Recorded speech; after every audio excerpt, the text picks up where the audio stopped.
trigonometria. Vamos fazer a correção dos nossos exercícios da aula passada. Vamos lá. Um engenheiro deve medir a largura de um rio. Para isso, fixa um ponto A na margem em que está e um ponto B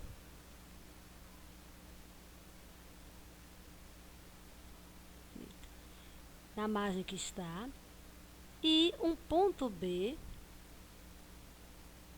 na margem oposta, conforme tem aqui na figura.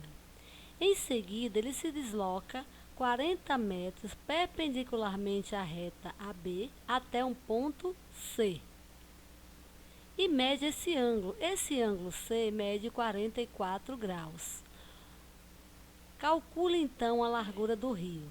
Aqui nós precisamos observar o seguinte: bom, é um triângulo retângulo. Eu não tenho a medida da hipotenusa, mas eu tenho a medida dos dois catetos. Observando aqui o ângulo de 44 graus, eu tenho o cateto oposto e tenho o cateto adjacente.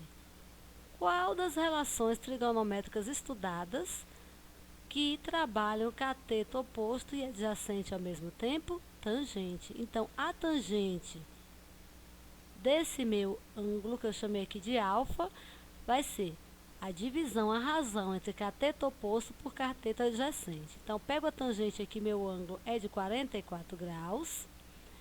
Meu cateto oposto é L. E meu adjacente ao ângulo de 44 graus é 40 metros. Quem é a tangente de 44? Olha, o valor da tangente de 44 é aqui, ó, 0,96. Eis o valor. Então, substituindo aqui pelo valor, eu tenho L dividido também desse lado por 40. Vamos fazer aqui uma multiplicação de extremos e meios. Então, L vezes 1 que tem aqui dá L, e 0,96 vezes 40 deu 38. Vamos ao segundo. Um teleférico deve unir os topos de dois morros, né? A e B. A gente sabe que A tem uma altura de 108 metros e B uma altura de 161 metros. Para calcular a quantidade de cabo de aço necessária, um engenheiro mediu o ângulo que a reta AB forma com a horizontal, obtendo um ângulo de 32 graus. Ó. A gente precisa saber a quantidade que nós vamos usar de cabo de aço para unir esses dois pontos aqui, ó, A e B. Qual a distância entre os pontos A e B, sabendo que o seno de 32 é 0,53, o cosseno de 32 é 0,85 e a tangente de 32, 0,62. Então, vamos observar. Eu tenho aqui um triângulo retângulo. Eu posso calcular essa altura aqui, ó, de B até C do meu triângulo. Como assim? Olha, esse meu morro B tem altura 161. O meu morro A tem altura 108. Então, eu vou fazer a diferença. A diferença 161 menos 108 dá 53. Então, ó, de B até C, eu tenho 53 metros. Vamos descobrir, então, quais são os meus dados da questão agora. Bom, eu tenho um ângulo de 32 graus e oposto a esse ângulo de 32 graus, eu tenho 53 metros. E eu quero descobrir justamente essa diagonal, que vai ser aqui a minha hipotenusa. Então, se eu tenho cateto oposto e hipotenusa, eu vou trabalhar a relação seno. Seno de um ângulo é igual ao cateto oposto a esse ângulo dividido pela hipotenusa. Meu seno aqui de 32 graus, que é meu ângulo formado, é igual ao cateto oposto 53 dividido pela hipotenusa. A hipotenusa eu vou chamar aqui, ó, de x. Então, eu tenho aqui, ó, substituindo seno, 0,53 é igual a 53 sobre x. Fazendo a multiplicação de extremos e meios, 0,53 vezes x, 0,53x.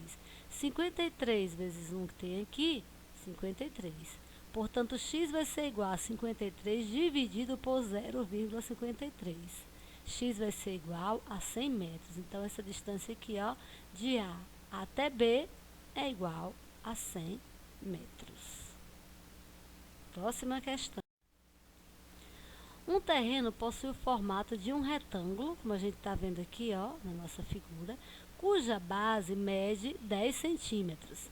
Sabendo que o ângulo formado entre a base e a diagonal é de 30 graus, que está aqui, qual o valor que mais se aproxima da diagonal? E pede que a gente use raiz de 3 igual a 1,7.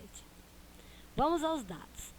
Eu preciso descobrir o valor dessa diagonal. Observando que eu tenho aqui um triângulo retângulo, essa diagonal é a minha hipotenusa, certo? Minha hipotenusa, que eu vou chamar aqui de x. Não tenho o cateto oposto. 10 aqui é o cateto adjacente ao ângulo, portanto, eu vou trabalhar a relação que dá razão entre o cateto adjacente e a hipotenusa.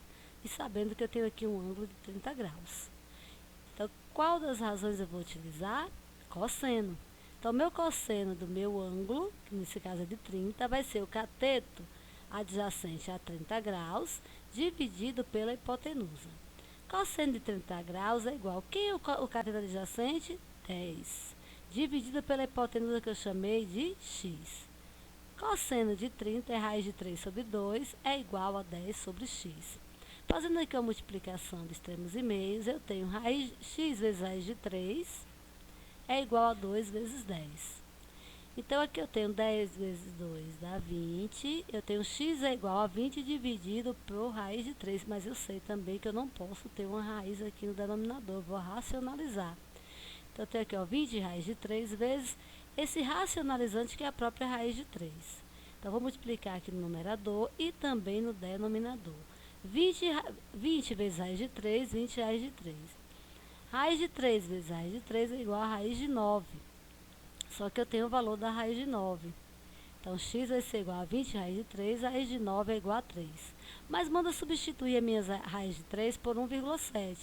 Então, substituindo aqui por 1,7, eu vou ter aqui, ó, x é igual a 20 vezes a raiz de 3, que é 1,7, por 3. Então, eu tenho 20 vezes 1,7, deu 34. Dividido por 3, 11,3.